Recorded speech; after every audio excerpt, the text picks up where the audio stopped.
네, 취업을 부탁해 2부 순서 이어가겠습니다. 네, 이번 시간 저희와 함께 달려주실 분들 소개해드리겠습니다.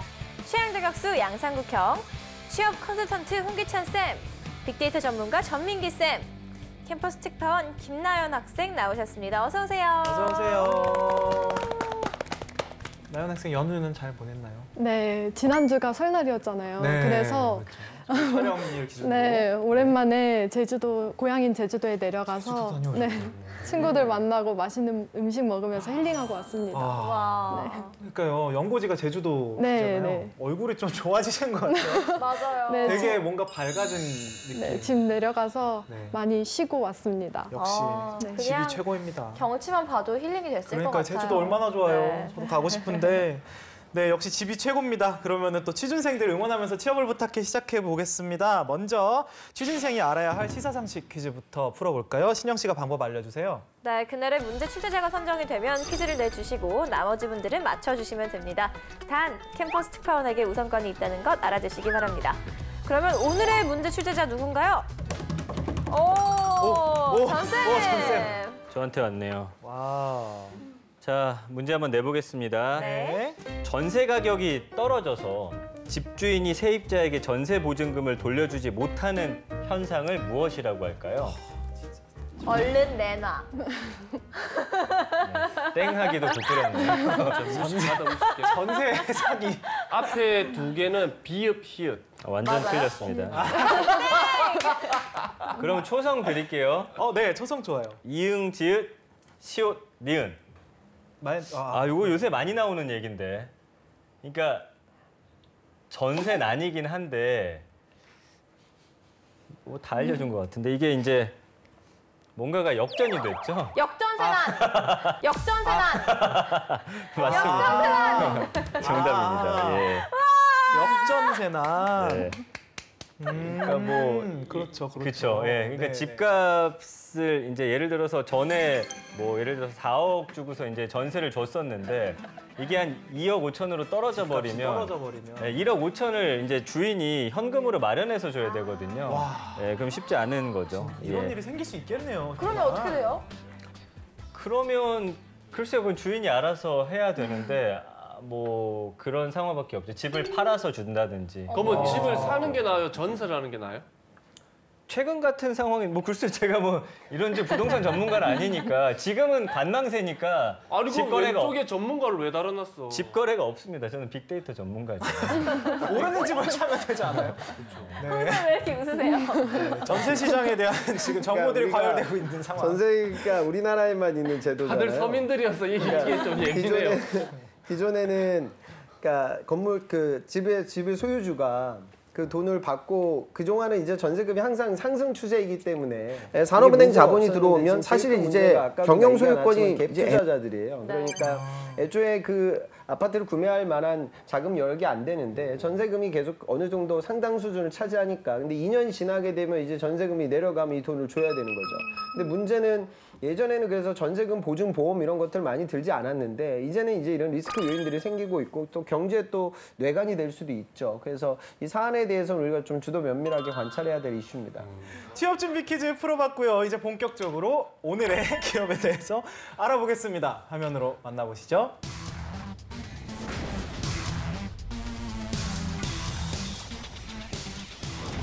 오늘의 기업은 현대상선입니다. 1976년 아세아 상선으로 설립돼 유주선 3척을 운항하면서 업계에 자리매김을 했고요. 이후 컨테이너선, 벌크선, 광탄선, 중량 화물선, 특수제품선 등 신사업에 적극 진출해 경쟁력을 강화해왔습니다. 그 결과 특정 분야의 시황 변동에도 안정적인 수익을 창출할 수 있는 사업 구조를 확보할 수 있게 돼 100여 척의 다양한 선박과 물류시설, 전 세계를 거미줄처럼 연결하는 항로망, 그리고 해운업계를 선도하는 IT 시스템과 숙련된 해운 전문 인력을 바탕으로 국경 없는 치열한 경쟁이 벌어지고 있는 해운업계에서 세계 최고 수준의 수송 서비스를 제공하는 종합 해운 물류 기업으로 성장했습니다. 현재는 업계 불황 속에서도 각종 수출입 제품은 물론 원유와 석탄, 철광석, 특수화물 등 국가 전략 물자를 수송해 국가 경제의 대동맥 역할을 수행하며 연간 40억 달러 이상의 외화를 벌어들이는 국민 기업으로 발돋움하고 있습니다. 네, 오늘의 기업 현대상선 익숙한 기업은 아닌 것 같은데요. 근데 제가 취업을 부탁해를 진행을 하면서 느끼는 거는 이런 기업들이 좀 알짜배기들이 많은 것 같다는 생각을 가끔씩 한 적이 있는데 나연 학생은 들어본 적 있나요? 저도 익숙하지는 않은 기업인데 저희 사촌 언니가 대학에서 조선해양공학과를 전공하고 있어서 네. 물어보니까 그 수업 들으면서 교수님께서 종종 언급하시는 기업이라고 하더라고요. 네, 그래서 관련 전공자들 사이에서는 좀 유명한 기업인 것 같습니다. 네, 그렇군요. 후기 형은 어떻게? 한국형은요? 네, 저도 뭐 이렇게 상선 이런 회사랑은 뭐 전혀 모르죠. 근데 아직까지도 제 인생의 약간 미스테리가 이게 쇠로 만든 이 큰 게 어떻게 뜰까? 그런데 그 뜨는데 거기 또 밸런스를 잡는다고 또 물을 채워. 너무 신기하지 않아요? 맞아요. 근데, 나만 신기해. 근데 저도 비행기 뜰 때마다 신기해요. 그러니까. 이게 어떻게 맞아요. 뜨지? 하면서 근데. 이거는 아직 우리 상식으로는 못 푸는 것 같아요. 맞습니다. 그 밸런스 물이라는 걸 알고 있다는 상국 씨 대단하네요. 그 정도는 알아야 되지 않나? 그것도 모르고 저도 싶다는 전혀- 많거든요. 아, 진짜. 그러니까 아마 시청자들이 양상국 씨가 시사에 대해서 해박하다는 거 보면서 놀라는 것과 좀 비슷하지 않을까 싶어요. 좀 북한 전문가인지만 알았는데 요즘 점점 상식의 폭이 넓어지고 있어요. 틈이 날 때마다 이렇게 자랑을 하시는 양상국 형이었고요. 날카로우시단 말이야, 상국이 형이. 네. 네, 그럼 이 시간 현대상선에 대해서 좀 더 자세히 알아보겠습니다. 먼저 빅데이터부터 살펴볼까요, 전쌤? 네, 현대상선과 관련해서 지난 1년 동안 언급량이 한 9천여 건밖에 되지 않습니다. 일반인들이 뭐 현대상선에 관해서 이야기할 거리가 그다지 많지는 않겠죠. 다만 이제 연관어들 보면 역시나 주식과 관련돼서 이제 몇 개의 그 종목들이 엮어서 돌아가는데 함께 가장 많이 언급되는 게 삼성, 포스코, 아시아나항공, 대한항공이더라고요. 그래서 이런 종목들을 어떤 추천받고 이야기 될 때 같이 많이 나오는 그런 종목들이고요. 그 외에는 이제 뭐 컨테이너나 수출, 부채, 원화, 달러 환율, 기준 환율. 사실은 무언가 수출하는 기업들은 환율이 가장 중요하기 때문에 아마 관련해서 이야기 많이 나오는데 이것도 역시나 주식 시장에서 나온 것 같아요. 그러니까 지금 환율은 이런 상황이고 앞으로 환율이 뭐 등락을 이야기하면서 아마 현대상선에 대한 전망을 좀 해주는 것 같고요. 그 외에는 한진해운이나 흥하해운, 대한해운, 컨테이너 같은 단어들로서 지금 표현이 되고 있습니다. 네, 그렇다면 현대상선은 채용을 어떻게 하고 있을까요, 홍쌤? 해운업이 참 안 좋죠. 그러니까 한진해운이 17년 2월에 도산했고요. 그래서 지금 현대 쪽도 이제 업황이 아직도 안 좋습니다. 적자가 계속 나고 있는 상황인데 그래도 이번에 19년 상반기 때 공채가 열렸어요. 그래서 공채 나왔던 내용들을 보면 신입 직군에서는 영업과 그다음에 영업 관리 직군 두 자릿수의 채용이 열렸고 그다음에 관리 지원 파트, 관리 지원이라고 하면 우리가 흔히 얘기하는 스텝 직군, 뭐 회계라든가 재무, 기획, 전략을 다 통칭하고 여기서도 두 자릿수의 채용이 열렸습니다. 이 정도면 현재 업 상황을 보면 조 채용이 좀 과감하게 늘어난 것 같고요. 또 전체적으로 이제 사세를 좀 키우기 위해서 다시 투자가 이루어지고 있는 것 같아요. 그래서 경력직 채용이 아주 많았습니다. 그러니까 컨테이너 영업 관리, 컨테이너 전략 관리, 그리고 컨테이너 기획 이렇게 세분화된 채용이 열렸고요. 그다음에 컨테이너 기계에서부터 또 감사, 법무, 또 사내 변호사 이르기까지 다양한 직군에서 경력직 채용이 있었으니까 해운업 관련돼서 요즘 업이 안 좋은데 다시 또 현대가 이렇게 전 채용에 많이 임하고 있는 모습들을 보면 관련 인력들에게 좋은 일자리가 생기고 있는 것 같습니다. 이번엔 떠도는 한간의 소문을 확인해 봐야겠죠, 상국이 형? 현대상선일 만하길 우리 만화를 봐야 지식이 쌓인다고 카더라. 카더라. 네, 보통 한 기업을 안다는 것은 우리 기업뿐만이 아니라 우리 관련 업계에 대해서도 알아야 되는 건데요. 근데 취준생 입장에서는 이게 생각보다 쉽지가 않습니다. 그래서 우리 현대상선은 쉽고 재밌게 만화로 설명을 우리 잘해주고 있다고 합니다. 근데 이 만화를 그러면 뭐 어디 홈페이지에서 보는 거예요? 어디서 볼 수 있는 거예요? 저도 이제 들어가 봤는데 홈페이지에 실제로 해운업의 비즈니스 모델이 무엇이다. 과거 해운업의 이유가 생기게 된 이유가 무엇이다. 뭐 이런 것들을 아주 편안하게 좀 쉽게 이해할 수 있게끔 만화로 좀 올려놨어요. 웹툰식으로. 그래서 여러분들 중에 요거는 꼭 현대상선뿐만이 아니라 해외 영업을 좀 생각하는 분들이라고 하면 글로벌 물류 흐름과 해상 물류가 어떻게 흘러가고 있는지 전반적으로 좋은 정보들을 제공해주고 있고 또 이런 것들이 뭐 요즘 기업들이 그래요. 그러니까 어떤 우리도 지금 현대상선이 와닿지 않잖아요. 그러니까 산업재 기업이라든가 이런 글로벌 물류 기업들도 구직자들이 좀 잘 모르는 기업들이 있죠. 그래서 그런 비즈니스 모델이라든가 제품의 특징 같은 것들을 이제 쉽게 설명을 해줍니다. 그래서 지금 홈페이지에 들어가서 그런 내용들을 좀 살펴보시고 아까 제가 말씀드렸다시피 저것도 내용을 보니까 너무 좋아서 해외 영업하는 분들도 다 들어가서 한번 살펴보시면 도움이 될 것 같습니다. 자, 그러면 또 현대상선 직원들 연봉 어떻게 됩니까? 네, 자플래닛이 올해 2월에 공개한 자료를 보니까 평균 연봉이 5,618만 원이네요. 사원이 4,094만 원, 대리가 4,766만 원, 그리고 과장이 5,623만 원, 차장이 5,938만 원, 부장이 7,670만 원 받고 있습니다.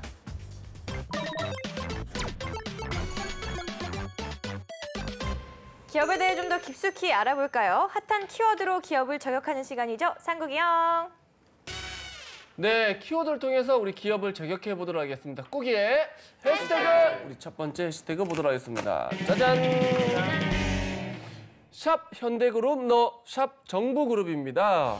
우리 대부분 현대상선을 현대그룹으로 알고 있을 텐데 실제로는 그렇지 않다고 합니다. 이름만 우리 현대고 우리 정부가 최대 주주인 국적선사라고 합니다. 네. 그럼 이게 우리나라 겁니까? 네, 그렇죠. 이제 사실상 국적 선사라고 보셔야겠습니다. 최대 주주가 이제 산업은행과 우리 정부고요. 그러니까 2013년에 구조조정 시작되면서 2016년에 현정은 회장이 사실상 경영에서 손 떼고 채권단위 출자 전환을 완료함으로써 사실상 국적 선사가 됐습니다. 그러다 보니까 지금 산업은행의 입김이 크게 작용하고 있고요. 지금 산업은행 포함한 정부가 갖고 있는 지분이 한 17.58%로 일대 주주입니다. 근데 아까 말씀해 주신 대로 지금 계속해서 3년 6개월 연속 적자를 기록하고 있거든요. 그렇지만 어떤 가능성을 봤기 때문에 지금 대규모 외부 인력이 투입돼요. 아까 경력직 많이 뽑는다고 했는데 지금 인원을 지금 뽑는 그런 상황입니다. 그래서 앞으로의 전망은 이따 뒤에서도 뭐 소개해드릴 게 있지만 그렇게 어둡지만은 않다. 그래서 현대상선을 오늘 소개해드리는 입장에서는 좀 눈여겨보실 기업이다. 이렇게 좀 생각을 해봅니다. 이렇게 뭐 현대상선이 현대그룹이 아니라 국적선사란 걸 알았을 때 이 기업에 대한 이미지가 좀 달라지는지 굉장히 궁금한데 나영 학생 같은 경우에는 어떤가요? 아무래도 나라에서 관리하는 기관이 되기 때문에 기업에 대한 이미지가 조금 더 단단해질 것 같습니다. 자사의 편협적인 이익보다는 국가에서의 해운업의 위치, 발전 동향 등 거시적인 관점에서 분석해서 운영할 것이라고 생각하기 때문에 물류를 맡기는 고객 입장에서는 조금 더 믿고 이용할 수 있지 않을까 생각합니다. 근데 그건 좀 다른 관점에서 봐야 되는 게 산업은행 자본이 들어가는 이유는 이 산업을 그대로 놔두게 되면 도산하니까 그거를 어쩔 수 없이 살리기 위해서 산업은행 자본이 들어가는 거예요. 지금 이제 그 대우조선도 마찬가지고요. 그러니까 이게 우리나라에서 산업은행에서 대주주야? 그러니까 정말 탄탄하겠다. 이건 아니죠. 그러니까 그렇게 보셔야 되고 추후에 이제 지금도 뭐 대우조선 같은 경우도 이제 누가 대우조선 인수하냐 뭐 이런 뉴스들이 많이 나오고 있듯이 다시 이 기업이 정상화되는 부분을 좀 살펴보셔야 될 거예요. 물론 해운업이라는 건 국가의 근간 산업이고 우리나라는 수출 의존도가 그 어떤 나라보다도 높은 국가이기에 이 산업을 모두 다 버릴 수가 없고 그다음에 글로벌 물류 해운사 그 같은 엄청나게 큰 글로벌 기업에게 이걸 다 맡기게 되면 나중에 또 위기 상황에 봉착했을 때 우리 사회가 어려워진다. 수출을 많이 해야 되니까 그런 니즈 때문에 이 산업이 지금 버티고 있다라는 게 더 정답이 될 것 같습니다. 그러면 사기업이 국영기업이 됐을 때 그 기업 내에서는 어떤 변화가 생기나요? 실제로 지금 그런 일각에 현대상선의 실적이 계속 안 좋아지고 있는 부분에 산업은행에서 이게 모랄 해저드다. 그러니까 결국에는 위기의식을 갖지 못하고 사업이 흘러가고 있다라는 이야기도 많이 해요. 그러니까 여러분도 아셔야 되는 부분은 뭐냐면 공적 자금이 투입이 되면 그 기업이 국가 돈이 들어가니까 다 잘 되겠다 이렇게 생각하시는 건 오판입니다. 그러니까 무슨 소리냐면 관료주의가 생길 수가 있죠. 그러니까 주인이 있는 기업이라고 하면 언제든지 그런 부하 직원들의 어떤 비리라든가 잘못된 부분들에 대해서 내칠 수가 있는데 산업은행 자본이 들어오면 사실 이제 경영 소유권이 이제 애매모호해지는 상황이죠. 그러다 보면 거기 있는 사람들이 주인의식을 갖고 일을 못하지 않을까 이런 모랄 해저드 이야기가 나와요. 그래서 그 부분을 좀 다르게 해석할 필요도 있습니다. 네, 오늘 2부에서 다루고 있는 기업 현대상선에 대한 다음 해시태그 한번 보도록 할까요? 네, 다음 해시태그 보도록 하겠습니다. 짜잔! 짜잔. 샵 1년만 버텨라, 샵 제도약 원년입니다. 우리 앞서 말했듯이 우리 최근에 해운업, 조선업이 전부 불황을 면치 못하고 있는데요. 상선 업계 역시 부진을 거듭하고 있는데 그래도 우리 현대상선은 희망의 끈을 놓지 않고 있다고 합니다. 올 한 해 끝까지 버텨보자고 하는데 버틸 수 있는 근거가 바로 우리 친환경 기술이라고 합니다.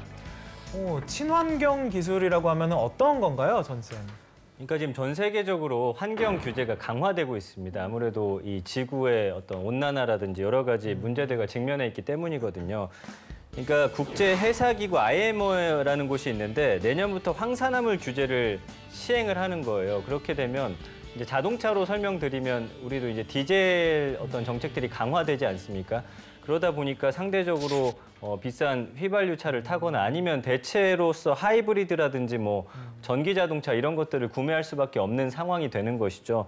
그러니까 그동안은 사실 번커CU라는 좀 저렴한 기름을 썼었는데 앞으로는 이거보다 비싼 저유 황유를 쓰거나 스크러버라고 하는 장치를 배에다 부착을 해야 돼요. 이게 스크러버라는 게 가스 속에 있는 그 액체 입자들을 모으는 장치인데 어쨌든 뭐 필터라고 생각하시면 될 것 같습니다.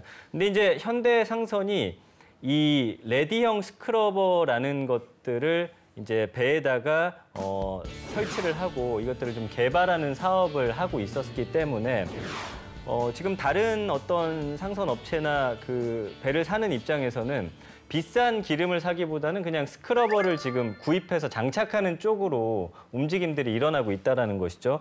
그러니까 2020년부터 이런 규제가 시작이 된다라고 하면 현대상선이 이런 쪽에 지금 대비를 많이 해놨고 이 스크러버라고 하는 장치를 또 만들 수 있기 때문에 그만큼 환경 규제가 강해지면 좀 더 유리할 수 있겠다 이런 전망이 나오는 겁니다. 앞서 말했듯이 현대상선 올해의 실적도 그리 좋지 않을 거라는 전망이 나온 가운데 산업은행이 고강도의 경영 혁신을 요구를 했다고 하거든요. 근데 이런 게 취업 시장에는 어떤 영향이 있을까요? 그러니까 장기적으로 보면 구조조정이 완료돼서 현대상선이 과거의 영광을 되찾고 또 다른 우리나라 물류기업들이나 해운업들이 정상 궤도에 올라가는 걸 우리 모두 다 원하죠. 그래야지 이제 채용이 더 많아지니까요. 그다음에 근데 전체적으로 구조조정이 이루어진다고 하면 신입 채용이 많아지진 않아요. 그런데 그 기업의 사이즈가 작은 기업이라고 하면은 또 정말 그렇지만 현대상선처럼 이제 규모가 어마어마하게 큰 기업이라고 하면 구조조정은 좀 어느 정도 연륜이 있고 그다음에 매니저급에서 이제 구조조정이 많이 이루어지고 젊은 피를 수혈하기 위한 그런 행동은 또 그냥 흘러가거든요. 그러니까 구직자들에게 사회 초년병들에게 미치는 영향이 크진 않다 단기적으로. 하지만 장기적으로는 이 문제가 개선이 돼야 고용의 기회가 더 많아질 것이다. 그렇게 보시는 게 맞겠습니다. 네. 이번엔 내일은 영어방입니다. 오늘 소개한 기업의 제품 중 한 가지를 캠퍼스 특파원이 판매를 하는 건데요. 오늘 나연 학생이 선택한 제품 어떤 건지 지금부터 소개해 주시죠. 네, 제가 오늘 소개해드릴 제품은 현대상선에서 작년 7월에 취항한 H&M 프로미스호입니다. 세계 경기 불황으로 위기를 맞았던 국내 해운업계에 필요한 새로운 키워드는 바로 친환경 선박이라고 생각하는데요. 앞서서 전쌤께서 언급했지만 국제해사기구 IMO는 2020년부터 전 세계 해역에 대한 황산화물 배출 허용량을 3.5%에서 0.5%로 강화하면서 해운업계의 새로운 지각 변동을 예고했는데요. H&M 프로미스호는 이에 반응해서 전 세계 운항 중인 11,000TEC급 이상 메가 컨테이너선 중에서 유일하게 선내 황산화물 저감 장치인 스크러버를 장착했습니다. 그리고 연료비 절감을 고려해 경제 운항 속도에 최적화된 엔진을 탑재하고 있습니다. 경쟁업계인 페노션, SK해운, SM상선에서도 스크러버 설치를 고려하고 있지만 관망세가 이어져서 시행하지 못하고 있다고 합니다. 반면 현대중공업에서는 IMO 규제에 대응해서 친환경 연료 LNG를 이용한 선박을 만들고 있기는 한데 이는 수급이 불안정하고 연료비 예측이 어려운 등 문제점이 드러나고 있어서 H&M 프로미스호에서 사용 중인 스크러버가 가장 경제적이라는 분석도 있습니다. 이렇게 국제 환경 규제에 적절하게 대응해서 환경을 고려해 제작한 H&M 프로미스호를 이용해 보시기 바랍니다. 네, 나연 학생의 프레젠테이션 잘 들었습니다. 다들 사용해볼 의향이 있으신지 한번 들어볼까요? 신영 씨? 저는 전체적으로 좀 이해하기 어려웠던 것 어려웠죠. 같아요. 네, 저 저 같은 선박에 경우도. 대해서도 잘 모르는 네. 데다가 이런 여러 가지 용어들이 나와서 그런지 네. 이게 좀 어려워서 아직까지는 그렇죠. 이용하지 않을 것 그 같습니다. 아무래도 이제 일반 소비자들을 대상으로 하는 프레젠테이션이 아니다 보니까 좀 저 같은 경우도 좀 어렵기는 했는데 그렇다 보니까 좀 잘 전달을 하는 것 자체에서 좀 승부가 판가름 나지 않을까 하는 생각이 드는데요. 상국이 형은 어떻게 보셨어요? 네, 뭐 이게 뭐 설명하는 사람을 떠나서 일단 설명을 듣는 우리의 수준이 너무 낮아서 이거는 뭐 되게 날카로우세요. 네, 우리가 사실 이렇게 선박을 살 일이 없으니까 그렇죠. 네. 일단 매연 그거잖아요. 이게 매연 장치를 파는 거 아니었어요? 매연 스크러버 예. 보면은 선박을 네. 여기 저희가 일단 선박도 없어서 그런 거 스크럽이 필요가 없어가지고 근데 일단 그거는 규제가 되면 우리가 뭐 자동차 매연 장치를 달아야지 뭐 서울이 이제 진입 가능하다잖아요. 그러면 어쩔 수 없이 달아야 되는데 그걸 유일하게 현대상선이 가지고 있으면 이거는 우리의 선택이 아니라 이게 나중에 필수가 될 것 같은 느낌이 들어서 뭐 좋은 아이템인 것 같습니다. 네. 그리고 이 HMM 프로미소는 지금 스크러버를 장착을 했다고 해서 취향까지 지금 진행이 되고 있다고 하더라고요. 아, 네. 그렇군요. 네, 전 쌤께서 어떻게 보셨나요? 그래서 좀 미안하지만 쓴소리를 좀 한번 네. 해야 될 것 오. 같습니다. 이게 발표라기보다는 그냥 자료를 읽었다 이런 느낌이 좀 강했어요. 그러니까 사실은 저도 이런 자료들을 받을 때 그 이쪽의 분야의 전문가가 아니기 때문에 사실은 이게 어떤 내용을 전달하고자 하는지를 사실 파악하는 과정이 먼저 들어가거든요. 그래서 아까 저도 스크러버라는 설명을 하기 위해서 뭐 자동차의 비유를 든다든지 물론 이거를 사는 분들은 이 분야의 전문가이기 때문에 아마 어느 정도 이해를 갖고 있겠죠. 근데 그런 분들이었다면 더더욱 문제가 되는 건 나연 학생이 과연 이 내용에 관해서 물론 본인은 이해하고 있다라고 하겠지만 이걸 말로써 풀어가는 과정 자체가 그렇게 이해하고 발표한다라는 느낌이 좀 강하진 않았어요. 그러니까 먼저 이 내용을 읽어보고 이걸 이해하고 모르는 걸 찾고 이걸 쉽게 설명하기 위한 과정들, 연습이 좀 필요할 것 같습니다. 물론 이거 저도 읽고서 설명하는 게 쉽지가 않았기 때문에 그렇지만 어딘가 시험을 본다라고 한다면 반드시 이 과정들을 거쳐서 무언가 발표가 나가야지 뉴스에서 읽은 걸 그냥 외워서 말하는 건 사실 그건 그냥 외우기밖에 안 되기 때문에 그런 좀 노력이 뒷받침돼야 되지 않을까라는 생각해봤습니다. 네. 홍 쌤께서는 어떻게 보셨나요? 그러니까 해운업의 특징을 그냥 친환경 하나만으로 이 위기를 극복하는 건 사실은 녹록지 못하거든요. 그러니까 우리나라 해운업이 위기에 처한 이유가 결국 해운업은 이 물동량 싸움이에요. 그 화물 운송량이 늘어야 되는데 글로벌 경제 위기 오고 나서 전체적으로 이게 줄어들었고요. 그다음에 우리나라 한진해운, 아까 도살했던 한진해운이 우리나라 1등 해운사였고 한진해운이 업계 순위가 전 세계 7등 정도 하거든요. 그러니까 지금 머스크 같은 이런 어마어마한 그 회사들 간의 합종 연행을 통해서 카르텔이 형성하고 있고 그런 부분에서 결국에는 그러니까 여러분 이렇게 생각하면 안 돼요. 그 배를 뭐 한 번에 이 배를 렌트해가지고 저기까지 수출하고 끝 이게 아니라 버스 같은 노선의 개념이거든요. 그러니까 누가 더 많은 노선을 점유하고 있냐. 그리고 누가 더 저가의 운송 서비스를 제공하냐 이런 경쟁들 속에서 우리 기업들이 이제 경쟁에서 밀린 거죠. 사이즈가 작으니까. 이런 부분들 때문에 위기가 왔고 최근 이제 미중 간의 무역 분쟁이라든가 보호무역주의가 또 많아지게 되면 또 해운업은 좋을 게 지금 하나도 없죠. 그러니까 이런 물론 친환경도 어떤 미시적으로 이 상황을 돌파할 수 있는 매개체가 될 수 있지만 더 중요한 부분은 해운업 본연의 경쟁력을 높이기 위한 어떤 국제적인 전략과 공유 그리고 그런 글로벌 해운 업체들과의 어떤 제휴 뭐 이런 부분들도 필요할 거예요. 그래서 사업적인 부분에 대한 언급이 조금 더 거시적인 부분에 대한 언급이 추가되어야 하지 않을까 판단됩니다. 이번엔 실전 면접 기출문제를 풀어보겠습니다. 상욱이 형. 노숙자를 만났을 때 돈을 주는 게 맞습니까? 안 주는 게 맞습니까? 노숙자에게 돈을 주고 안 주고에는 뭐 옳고 그름은 없다고 생각을 하는데요. 다만 본인이 여유가 좀 있다면 좀 열심히 살려는 의지가 보이는 노숙자들에게 돕는 게 네, 맞다고 생각합니다. 그 의지는 어떻게 한다? 저 같은 경우에는 지하철 출구에서 나오면은 그 대중문화 잡지인 빅이슈를 판매하는 걸 본 적이 있는데요. 그게 노숙자와 같은 홈리스 피플들이 판다고 하더라고요. 그래서 잡지 가격 5,000원 중에서 그 절반인 2,500원은 그 판매 원액의 수익이 돌아간다고 합니다. 네, 그래서 직접적으로 돈을 건네주는 게 어렵다면 이렇게 잡지를 구매함으로써 도와주는 게 어떨까라는 생각이 들었습니다. 너무 좋은 답변 같은데요. 그러니까 빅이슈가 실제로 그러니까 재활 의지가 있는 사람들에게 우리가 좀 기회를 주는 게 더 합당하지 않을까. 그리고 노숙자에게 당장에 제가 뭐 노숙자 비하하는 건 아니지만 아마 그렇게 받게 되는 돈으로 내가 이걸 차곡차곡 모아서 다시 사회로 돌아가야겠다 이런 식의 소비보다는 또 막걸리 한 잔 더 드시지 않을까라는 생각도 저는 들거든요. 그러니까 중요한 거는 그런 자금을 어떻게 하면 우리가 더 효과적으로 활용을 해서 전체적으로 그분들이 사회에 다시 돌아올 수 있게끔 유도하는 작업이 중요하고 저는 그 작업이 그 빅이슈라고 생각을 하거든요. 그러니까 판매를 좀 하다 보면 다시 또 그분들이 삶에 대한 의지를 좀 갖게 되듯이 그래서 그런 식의 답변은 저도 아주 좋은 이야기인 것 같습니다. 네, 우리 현대상선의 미래를 어떻게 예측합니까? 네, 현재 현대상선에서는 친환경 선박이나 자율주행 선박과 같이 첨단 기술에 대한 투자와 개발을 지속적으로 하고 있는데요. 이렇게 우수한 기술력을 갖춘 선박을 확보하는 것이 현대상선의 미래를 결정지을 가장 중요한 조건이라고 생각합니다. 중국이나 싱가포르의 조선업계는 저렴한 인건비를 바탕으로 가격 경쟁력을 갖추고 있어서 국내 해운업계 자리까지 위협을 하고 있는데요.